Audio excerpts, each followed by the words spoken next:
ঢাকায় মালয়েশিয়ান প্রধানমন্ত্রী ও ডক্টর ইউনূসের একান্ত বৈঠক, দুদেশের সম্পর্কে নতুন মাত্রার আশা।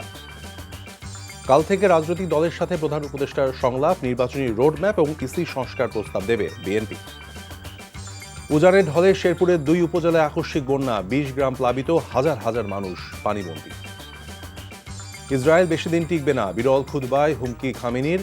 বৈরুতে যাবৎকালের শক্তিশালী বিমান হামলা দখলদারদের।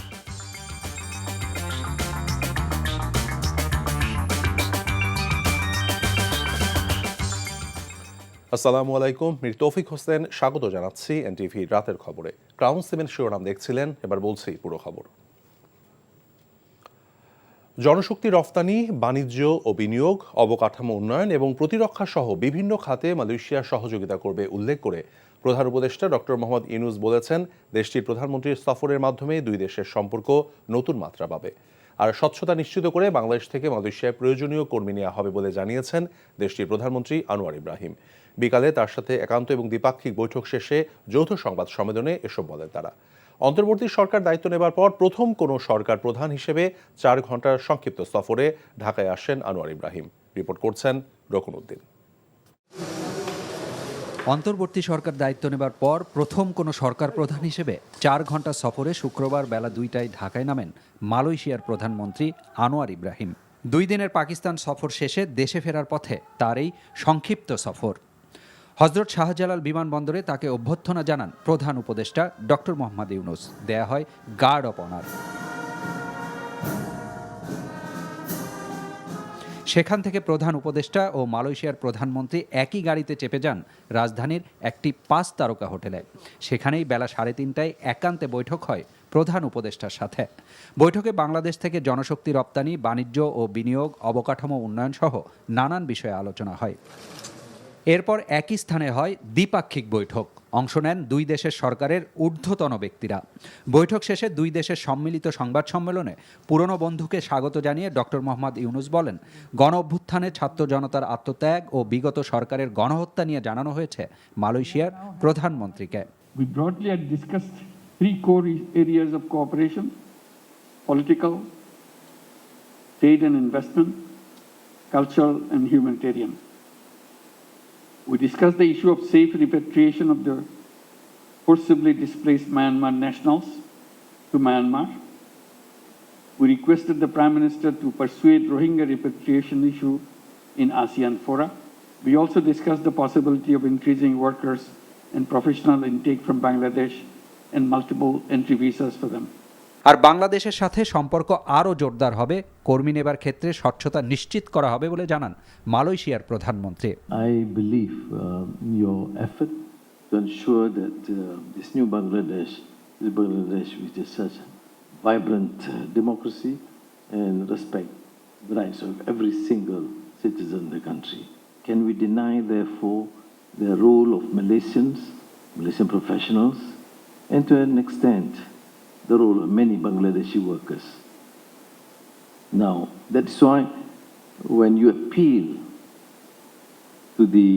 for us to consider the issue of 7,000 or more who were duly registered but then lost that opportunity because of the political development and uprising here. সেখান থেকে বেলা 5:30টায় আনোয়ার ইব্রাহিম যান বঙ্গভবনে রাষ্ট্রপতি মোহাম্মদ শাহাবুদ্দিনের সাথে সাক্ষাৎ করতে। এ সময় 2 দেশের স্বার্থ সংশ্লিষ্ট নানান বিষয়ে আলোচনা হয়। বঙ্গভবন থেকে মালয়েশিয়ার প্রধানমন্ত্রী সহ সফর সঙ্গীরা যান হজরত শাহজালাল বিমানবন্দরে। আর সন্ধ্যার পর দেশের উদ্দেশ্যে ঢাকা ছাড়েন মালয়েশিয়ার প্রধানমন্ত্রী। রকুনউদ্দিন, এনটিভি নিউজ, ঢাকা। যত দ্রুত সম্ভব একটি নির্বাচন দিয়ে অন্তর্বর্তী সরকার নির্বাচিত জনপ্রতিনিধির কাছে ক্ষমতা হস্তান্তর করবে বলে প্রত্যাশা বিএনপির। তাই প্রধান উপদেষ্টা ডক্টর মোহাম্মদ ইউনূসের সঙ্গে শনিবার শুরু হওয়া সংলাপে নির্বাচনী রোডম্যাপ, প্রশাসন এবং নির্বাচন কমিশন সংস্কার সহ বেশ কিছু প্রস্তাব তুলে ধরবে বিএনপি। হাসান মাহমুদের রিপোর্ট। 5 আগস্ট ছাত্র জনতার গণ অভ্যুত্থানের মধ্য দিয়ে দেশের শাসনভার গ্রহণ করে নোবেল বিজয়ী ডক্টর মোহাম্মদ ইউনূসের নেতৃত্বাধীন অন্তর্বর্তীকালীন সরকার। Muhammad Yunus. 2 মাসের শাসনামলে অন্তর্বর্তী সরকারের কর্ম উদ্যোগ নিয়ে নানা মহলে রয়েছে মিশ্র প্রতিক্রিয়া। সংস্কার উদ্যোগের পাশাপাশি বেশ কিছু উদ্যোগ নেওয়ার কথাও জানিয়েছে সরকার। এমন প্রেক্ষাপটে শনিবার থেকে রাজনৈতিক দলগুলোর সাথে ধারাবাহিক সংলাপে বসছে সরকার প্রধান। সংলাপে বিএনপি জাতীয় নির্বাচন অনুষ্ঠানে সরকারের কাছে রোডম্যাপ চাওয়াসহ বেশ কিছু বিষয় তুলে ধরবে। যত দ্রুত সম্ভব নির্বাচন দিয়ে তারা সরকার থেকে বিদায় নেবে, তত এই সরকারের জন্য মঙ্গল, এই দেশের জনগণের জন্য মঙ্গল, গণতন্ত্রের জন্য মঙ্গল। যদি এই সরকার যদি আন্তরিক হয়, এখন থেকে তারা যদি পজিটিভ ইতিবাচক কর্মসূচি গ্রহণ করে 18 মাসের আগেই এটা সম্ভব। আমাদের অগ্রাধিকারের মধ্যে নির্বাচনের রোডম্যাপ এবং নির্বাচন অনুষ্ঠান সংক্রান্ত যে সমস্ত রিলেটেড সংস্কার আছে ওগুলোর বিষয়ে আমাদের কথা থাকবে। প্রশাসনিক সংস্কারের বিষয়ে কিছু আমাদের পরামর্শ থাকবে। প্রশাসনিক ও নির্বাচন কমিশনের সংস্কার সহ বেশ কিছু প্রস্তাব থাকবে বিএনপির। অত্যন্ত গুরুত্বপূর্ণ পদগুলো আছে। আমরা দেখতে পাচ্ছি যে 2 মাসে আমরা যে প্রত্যাশা করেছিলাম, এই সরকার সেই ক্ষেত্রে সেই পরিমাণ সংস্কার করতে পারে নাই। যেহেতু এখনো পর্যন্ত দেখা যাচ্ছে যে প্রশাসনের বিভিন্ন ক্ষেত্রে যারা বসে আছে তারা হচ্ছে সাবেক ফেসিবাদের দোসর, এবং তারা এই সরকারকে খুব বাধা সৃষ্টি করছে বিভিন্ন তাদের কর্মসূচি কর্মপরিকল্পনা বাস্তবায়নে, সেটা আমরা মনে করি। নেতারা বলছেন ছাত্র জনতার আকাঙ্ক্ষাকে ধারণ করে সামনে এগিয়ে যেতে চায় BNP. Hasan Mahmud, NTV news, Dhaka. WhatsApp কথোপকথনে জনপ্রশাসনের সিনিয়র সচিব মোখলেসুর রহমান, যুগ্ম সচিব জিয়াউদ্দিন ছাড়াও স্বাস্থ্যসেবা বিভাগের সিনিয়র সচিব এম আকবল হোসেন আজাদ, যুগ্ম সচিব কে এম আলী আজম এবং তানভীরের নামে নিয়োগ বাণিজ্য সহ আরও অভিযোগ রয়েছে। তাদের সুপারিশে বিভিন্ন মন্ত্রণালয়ে অসংখ্য আওয়ামী লীগের সহযোগীদের পদায়ন এবং পদোন্নতি দেওয়া হচ্ছে বলে তথ্য রয়েছে। নিয়ামুদ আজিজ সাদেকের রিপোর্টের আজ দেখুন শেষ পর্ব। ডিসি নিয়োগ বাণিজ্যে অন্যতম মাস্টার মাইন্ড কে এম আলী আজম। ছাত্র জনতার বিপ্লবের পর 19 আগস্টে জনপ্রশাসন মন্ত্রণালয়ে যুগ্ম সচিব পদে নিয়োগ পান। গভর্নমেন্ট অর্ডার তৈরি করা নিয়োগকৃতদের সঙ্গে সমন্বয় বিষয়ে মোবাইল কথোপকথনে প্রমাণ মেলে। এ কাজে বাধা হয়ে দাঁড়াতে পারে এমন ব্যক্তিদের সরিয়ে দেওয়ার জন্য যুগ্ম সচিব আলী আজম ও জিয়াউদ্দিন একসঙ্গে কাজ করেছেন। অন্যতম উপদেষ্টা আলী ইমাম মজুমদার এবং প্রধান উপদেষ্টার অ্যাডমিনের মহাপরিচালক আহসান কিবরিয়াকে কোনো কাজের জন্য দায়ী করার বিষয়েও বলতে দেখা যায়। ঢাকার ডিসি হিসেবে নিয়োগ বিষয়ে সুপারিশ করতে তানভীর নামে একজনের সঙ্গে কে এম আলী আজমের ঘনিষ্ঠ কয়েক দফা বৈঠক করতে দেখা যায়। এই তানভীরের চাহিদা অনুসারে ঢাকার ডিসি হিসেবে নিয়োগ পান শেখ হাসিনা সরকারের আইন সচিব আবু সালেহ মোহাম্মদ জহিরুল ইসলামের একান্ত সচিব তানভীর আহমেদ। রেলপথ মন্ত্রণালয় থেকে স্বাস্থ্যসেবা বিভাগের সচিব হিসেবে 20 আগস্টে বদলি হওয়া আকমল হোসেন আজাদ ছিলেন তাদের আস্থাভাজন। পরে যদিও তাকে চাপে রাখার কৌশল হিসেবে অফিসারদের উস্কে দেওয়ার কথা বলেন জনপ্রশাসনের সিনিয়র সচিব। বিধিবদ্ধ কমিটি কয়েকজন সচিবের নেতৃত্বে 56 জন আওয়ামী লীগ সমর্থিত ডিসি নিয়োগ নিয়ে প্রতিবাদ করায় 16 বছরে বঞ্চিত এবং ছাত্র আন্দোলনের সমর্থকদের 8 জনকে গুরুদণ্ড দেওয়ার সুপারিশ করেন Akmal Hossain Azad. Niamul Aziz Sadek, NTV news, Dhaka. BNP chairperson Begum Khaleda জিয়াকে 2013 সালের ডিসেম্বরে গুলশানের বাসা থেকে মার্চ ফর ডেমোক্রেসি কর্মসূচিতে যেতে বালুর ট্রাক দিয়ে বাধা এবং হত্যা চেষ্টার অভিযোগে শেখ হাসিনা সহ 113 জনের বিরুদ্ধে মামলা হয়েছে। কৃষক দলের একজন নেতা গুলশান থানায় বাদী হয়ে এই মামলা করেন। পুলিশ জানায় দ্রুতই তদন্ত করে জড়িতদের বিচারে আওতায় আনা হবে। মেজবাহ হাসানের রিপোর্ট। রক্তের গঙ্গা বইছে, এই রক্তের গঙ্গার উপর দিয়ে তিনি তার নৌকা পাড়ি দিয়ে তিনি ক্ষমতায় বসবেন, সেই কথা আব্দুর শাহ সেটা ভুলে যেতে বলেন। ক্ষমতা দেখব কতদিন আটকে রাখতে পারেন, চলবে যতদিন এরকম করবেন আমাদের কর্মসূচি চলবে। 2013 সালের 29 ডিসেম্বর একতরফা নির্বাচন ঠেকাতে ও গণতন্ত্র প্রতিষ্ঠায় মার্চ ফর ডেমোক্রেসি কর্মসূচি ঘোষণা করে বিএনপি। কেন বাধা দিচ্ছেন? বিএনপিকে ঠেকাতে রাজধানীর গুলশানে দলের চেয়ারপারসন বেগম খালেদা জিয়ার বাড়ির সামনে শেখ হাসিনার নির্দেশে 14টি ট্রাক ও পিকআপ ভ্যান রেখে বিএনপির নেত্রীকে অবরুদ্ধ করে রাখে আইন শৃঙ্খলা বাহিনী। আজকে রক্তের সাগরের নৌকায় চড়ে উনি হাওয়া খেতে যাচ্ছেন।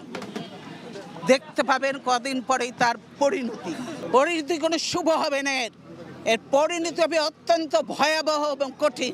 দীর্ঘ 11 বছর পর সেই অভিযোগে মামলা হয়েছে। বালুর ট্রাক দিয়ে আটকে রাখার পরেই তাকে বাসা থেকে বের হতে দেয় নাই এবং তাকে বিষাক্ত পেপার স্প্রে যেটা নিক্ষেপ করেছিল, যেটা জাতিসংঘের হিউম্যান রাইটস থেকে নিষিদ্ধ করা ছিল, সেই ব্যাপারে আমরা মামলা করতে এসেছি। মামলার এজাহারে বলা হয় শুধু ট্রাক দিয়ে অবরুদ্ধ নয়, বেগম জিয়াকে হত্যা চেষ্টা করেছিল স্বৈরাচার সরকার।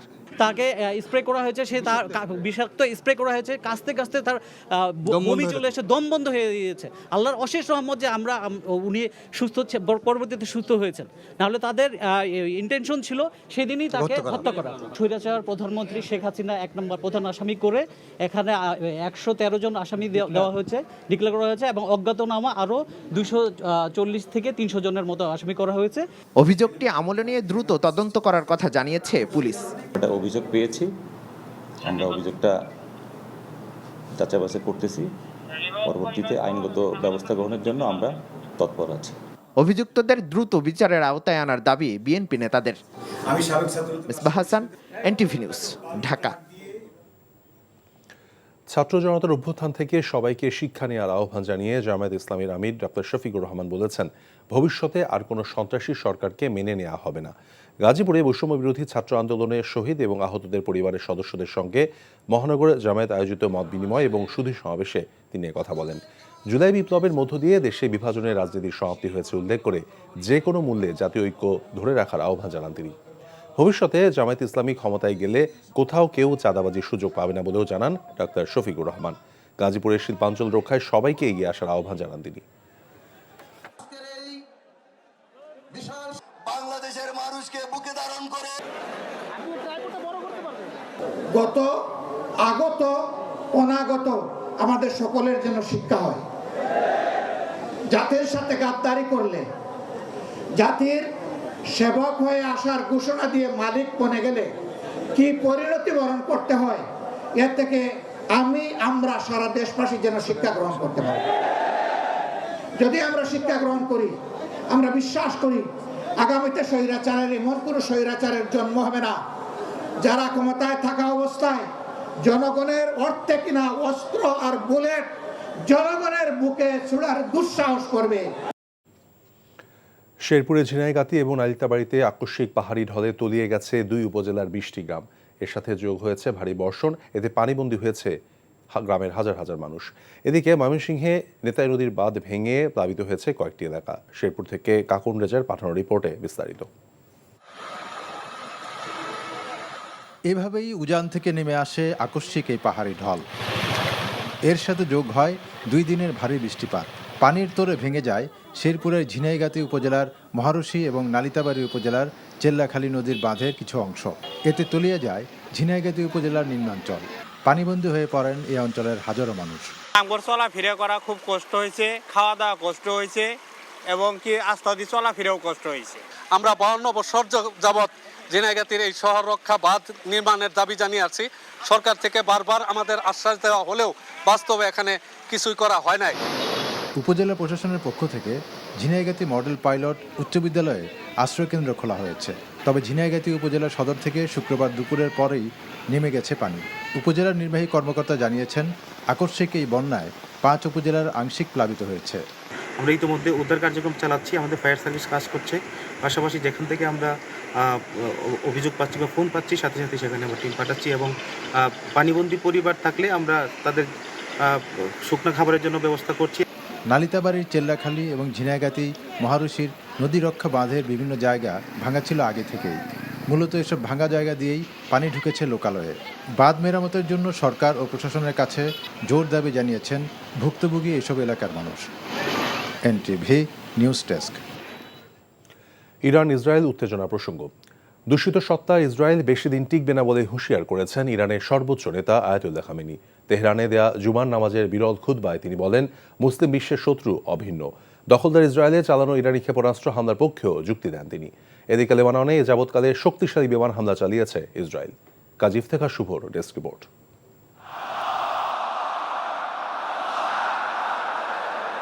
জনসমক্ষে আসবেন প্রিয় নেতা, দেখাবেন আলোর পথ, আর তাই তো লাখো খামেনি সমর্থকের এমন আগ্রহ, এমন অপেক্ষা।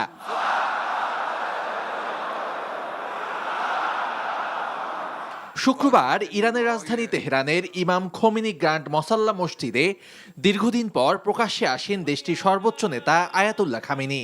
এ সময় আশপাশে প্রদর্শন করা হয় ফিলিস্তিনের পতাকা এবং সাবেক হিজবুল্লাহ প্রধান হাসান নাসরাল্লাহর ছবি। দীর্ঘ 5 বছর পর জুমার খুতবা দেন আয়াতুল্লাহ খামেনি।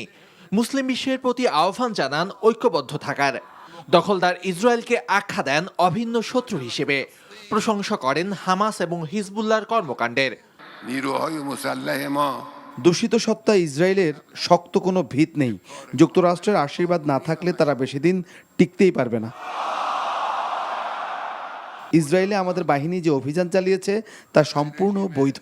শত্রুর প্রধান লক্ষ্য আমাদের মধ্যে বিভেদ সৃষ্টি করা, তাই তাদের ষড়যন্ত্রে পা না দিয়ে মুসলিম দেশগুলোকে এক থাকতে হবে। খামেনির এমন বক্তব্যে উজ্জীবিত ইসরায়েল বিরোধীরা। লেবানন থেকে ইসরায়েলের অভ্যন্তরে চালানো হচ্ছে একের পর এক রকেট হামলা। ক্ষতিগ্রস্ত হচ্ছে দখলদারদের বিভিন্ন অবকাঠামো।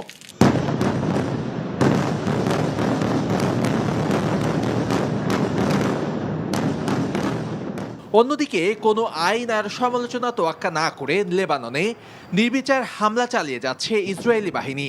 রাজধানী বৈরুতে বিমানবন্দরের খুব কাছেই বিমান থেকে বোমা ফেলা হয়। একে এখন পর্যন্ত সবচেয়ে ভয়াবহ হামলা হিসেবে বর্ণনা করছে আন্তর্জাতিক গণমাধ্যমগুলো। কাজিফ থেকে শুভ, এনটিভি ইন্টারন্যাশনাল ডেস্ক।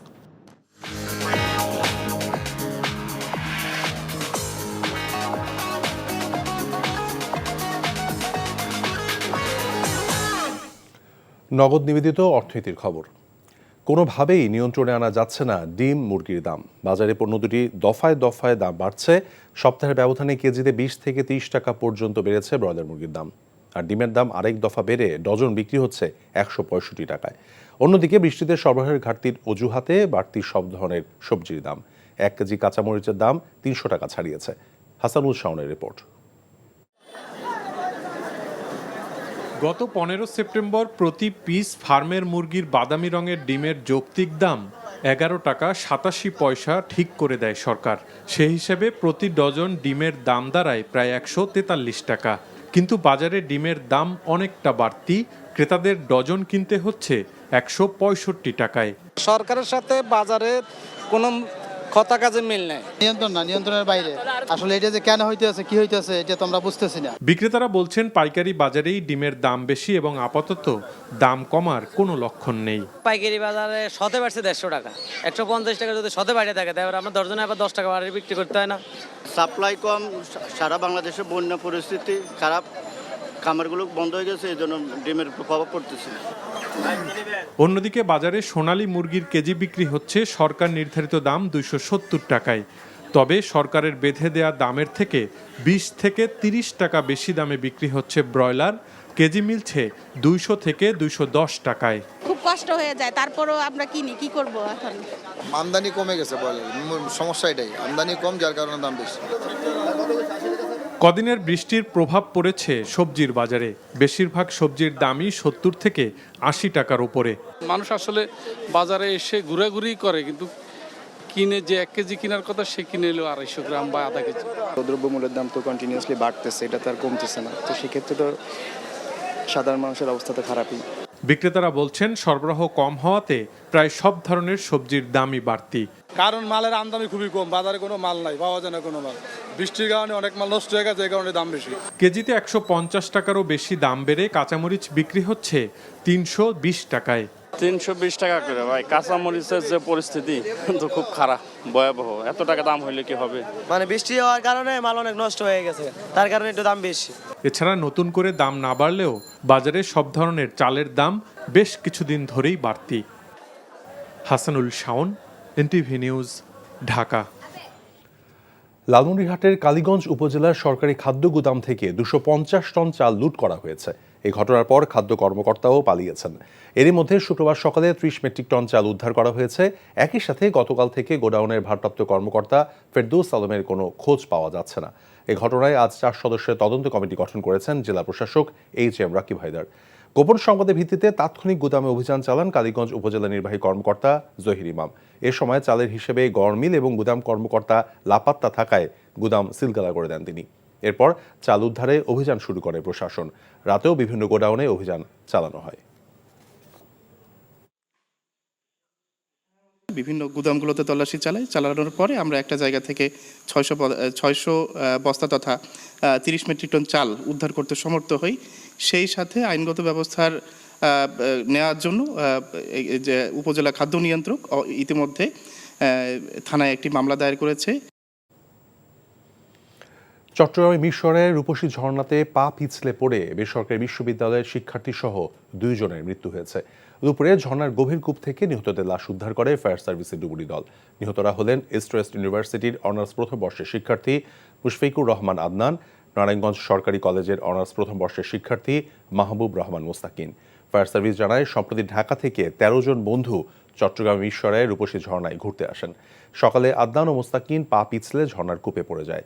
খবর পেয়ে মিরসরাই ফায়ার সার্ভিসের একটি টিম উদ্ধার তৎপরতা চালায়।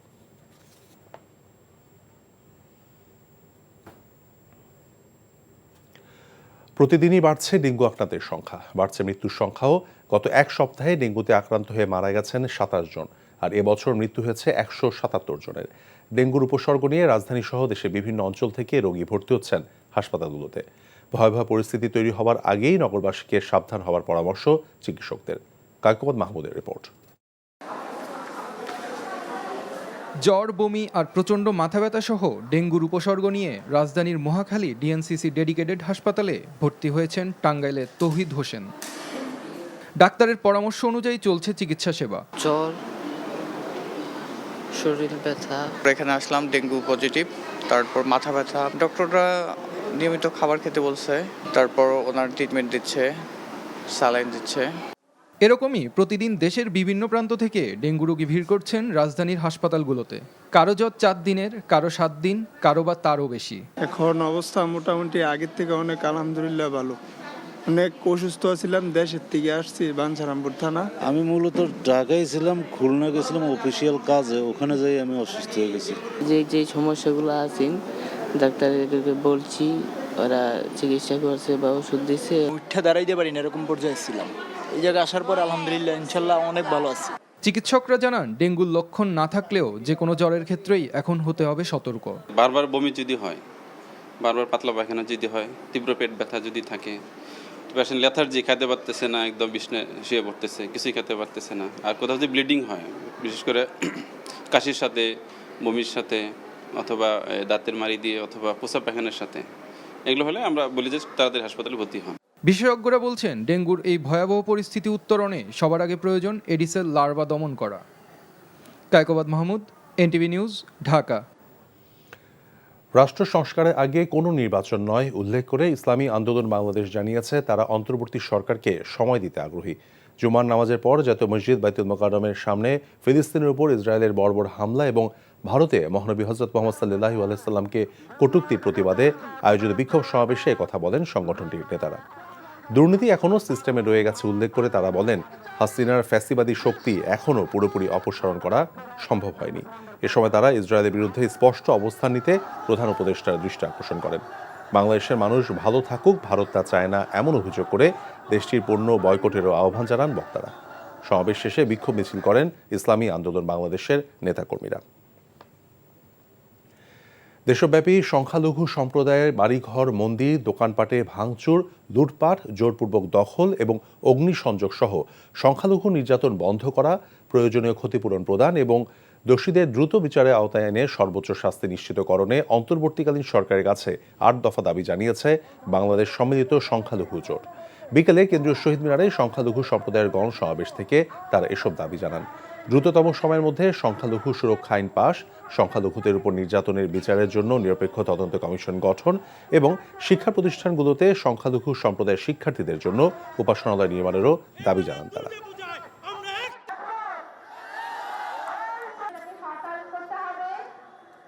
আপনি অসুরের বিরুদ্ধে অস্ত্র ধরবেন, মানুষের বিরুদ্ধে নয়, কারণ সনাতন মানবতার ধর্ম।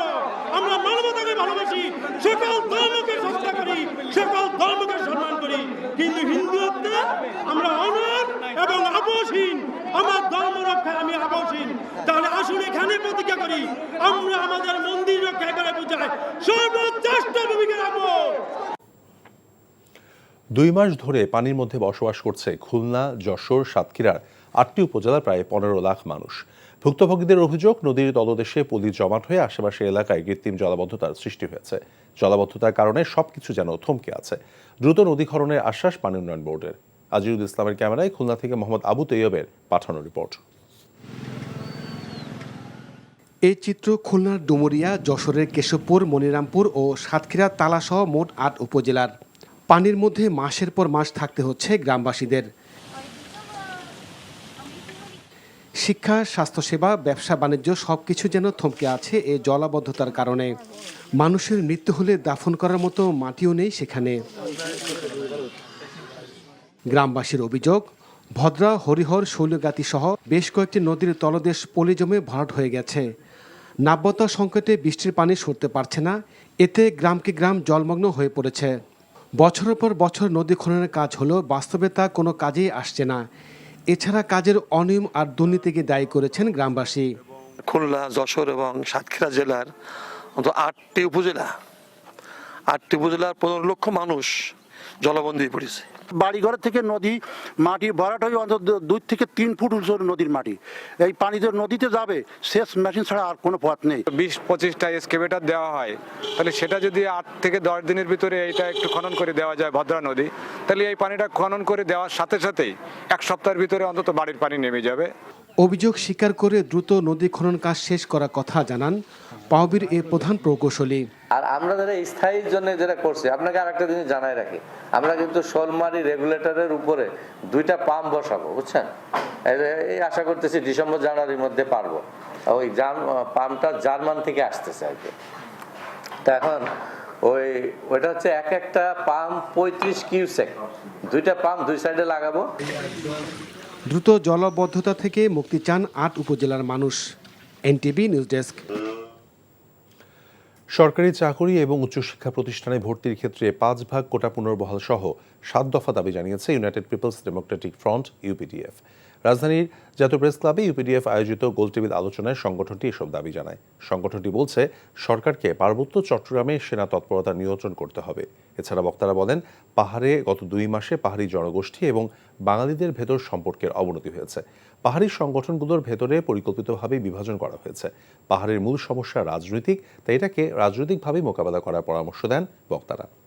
পাহাড় নিরাপদ না হলে সমতলও নিরাপদ থাকবে না উল্লেখ করে তারা বলেন, পাহাড়ে গণতন্ত্র প্রতিষ্ঠা এখন সময়ের দাবি। পার্বত্য চট্টগ্রাম নিয়ে দেশি বিদেশি ষড়যন্ত্র ঠেকাতে এবং দেশের অখণ্ডতা টিকিয়ে রাখতে যুগ্ম আদিবাসী সেটেলার শব্দ ব্যবহারকে রাষ্ট্রদ্রোহিতা ঘোষণা করা সহ 7 দফা দাবি জানিয়েছে ঢাকা বিশ্ববিদ্যালয়ে অধ্যয়নরত পার্বত্য চট্টগ্রামে বসবাসরত বাঙালি শিক্ষার্থীদের সংগঠন স্টুডেন্টস ফর সভারেন্টি। বিকালে বিশ্ববিদ্যালয়ের রাজু ভাস্কর্যের পাদদেশে সমাবেশ থেকে এসব দাবি তুলে ধরেন সংগঠনটি। শান্তি চুক্তির পরও পাহাড়ের সশস্ত্র গোষ্ঠীগুলোর সন্ত্রাসী কর্মকাণ্ড বন্ধ না হওয়ায় 1997 সালের শান্তি চুক্তি বাতিলের দাবি জানায় এই সংগঠনটি। এছাড়া সমাবেশ থেকে দেশের সব মানুষের জন্য এক সংবিধান এবং এক আইন ও নীতি অনুসরণের আহ্বান জানানো হয়।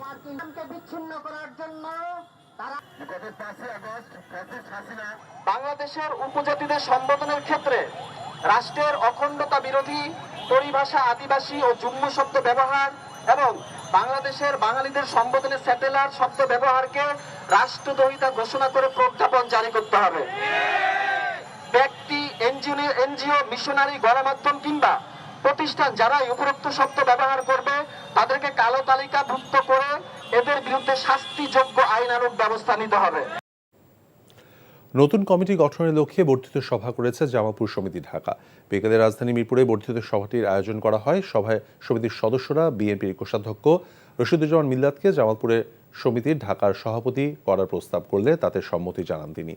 সভায় বিএনপির স্বনির্ভর বিষয়ক সম্পাদক নীলুফার চৌধুরী মনি, বিগত কমিটির সাধারণ সম্পাদক, উপদেষ্টা কমিটির সদস্য এবং সাধারণ সদস্যরা উপস্থিত ছিলেন। নতুন কমিটি গঠনের মধ্য দিয়ে সমিতির কর্মকাণ্ডে গতি আসবে আশাবাদ জানিয়ে বক্তারা আগামীতে সমিতির কার্যক্রম গণতান্ত্রিক প্রক্রিয়ায় পরিচালিত হবে বলে প্রত্যাশা করেন। স্কটল্যান্ডের বিপক্ষে জয়ে বিশ্বকাপে ভালো শুরু পেয়ে তার ধারাবাহিকতা ধরে রাখতে চায় বাংলাদেশ। ইংল্যান্ডের বিপক্ষে নিয়মিত খেলার অভিজ্ঞতা না থাকলেও স্পিনিং কন্ডিশনে সাহস যোগাচ্ছে জাহানারাদের।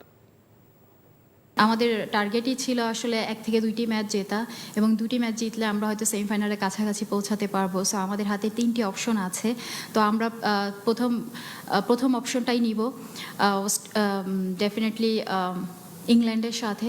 যদি আমরা এই এক্সামেও ভালোভাবে আমরা পাস হতে পারি তো আমাদের জন্য আরও বেশি ইজি হবে।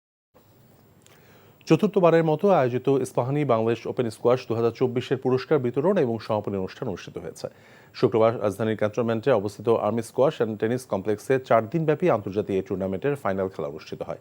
এই স্কোয়াশ টুর্নামেন্টে 2টি আন্তর্জাতিক এবং একটি জাতীয় টুর্নামেন্ট সহ মোট 3টি টুর্নামেন্টের আয়োজন করা হয়। দেশ বিদেশের প্রখ্যাত নারী এবং পুরুষ স্কোয়াশ খেলোয়াড়দের অংশগ্রহণে 2021 সাল থেকে টুর্নামেন্টটি আয়োজিত হয়ে আসছে। পুরস্কার বিতরণী অনুষ্ঠানে প্রধান অতিথি ছিলেন বাংলাদেশ সেনাবাহিনীর chief of general staff lieutenant general Mizanur Rahman Shamim. বিশেষ অতিথি ছিলেন বাংলাদেশ স্কোয়াশ ফেডারেশনের সহসভাপতি ও ইস্পাহানি গ্রুপের চেয়ারম্যান মির্জা সালমান ইস্পাহানি। পরে বিজয়ীদের হাতে পুরস্কার তুলে দেন অতিথিরা।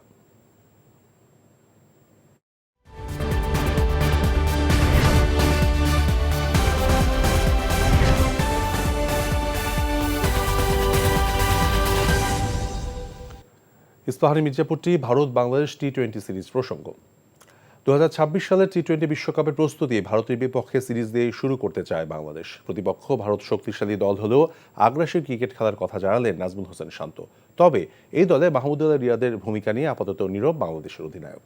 গোয়ালিয়র থেকে মমিনুর রিপনের রিপোর্ট। ভারতের বিপক্ষে টেস্টের হতাশা ভুলে এখন টি-20তে ভালো করতে মরিয়া বাংলাদেশ। এই সিরিজ থেকেই পরবর্তী টি-20 বিশ্বকাপের পরিকল্পনা শুরু করতে চায় লাল সবুজের দল।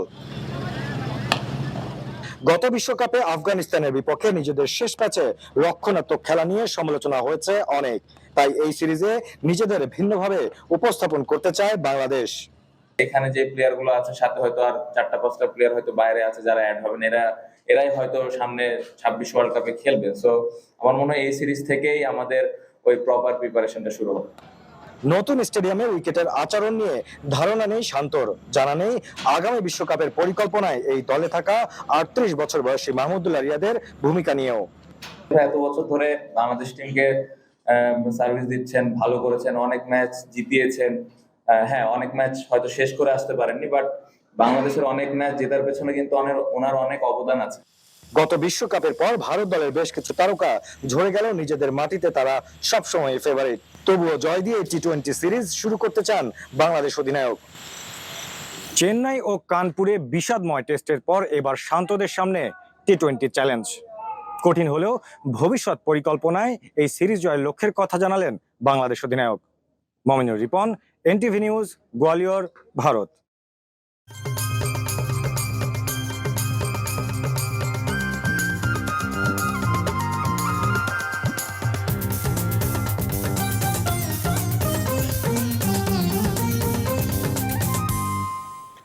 নাচের তালে, গানের সুরে, কথা ও কবিতার ছন্দে শরৎ ঋতুর বন্দনা করল রাজধানীবাসী। সকালে ঢাকা বিশ্ববিদ্যালয়ের চারুকলার বকুলতলায় শরৎ উৎসব থেকে দেয়া হয় শান্তির বার্তা। রনি রায়হানের ক্যামেরায় রিপোর্ট করছেন নূর হোসেন।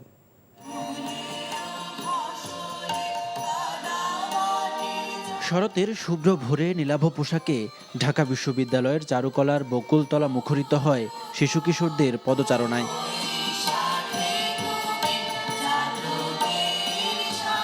কানে কাঁঠাল চাপা গুঁজে ছিল কিশোরীদের আনাগোনা। দমকা বাতাস আর বৃষ্টির আশঙ্কার মধ্যেই শুরু হয় শরৎ বন্দনার উৎসব। গণঅভ্যুত্থান পরবর্তী দেশে চলমান অস্থিরতার মধ্যেই সম্প্রীতির গান গাইলেন শিল্পীরা।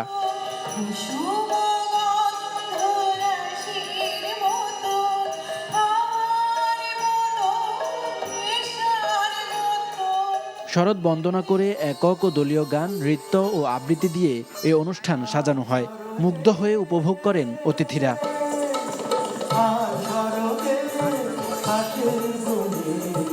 দালানে গড়া শহর, বড় বড় ব্রিজ, ফ্লাইওভার সব রয়েছে, কিন্তু কোথাও যেন স্বস্তিটা নেই।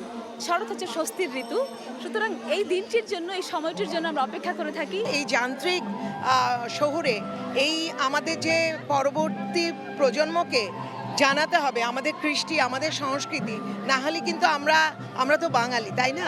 শরতের শুভ্রতা প্রকৃতি ও মানুষের মাঝে ছড়িয়ে দেয়াই এই আয়োজনের মূল লক্ষ্য বলে জানিয়েছেন আয়োজকরা।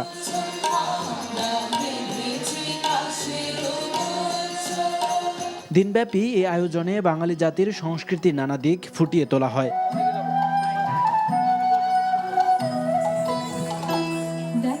নূর হোসেন, এনটিভি নিউজ, ঢাকা।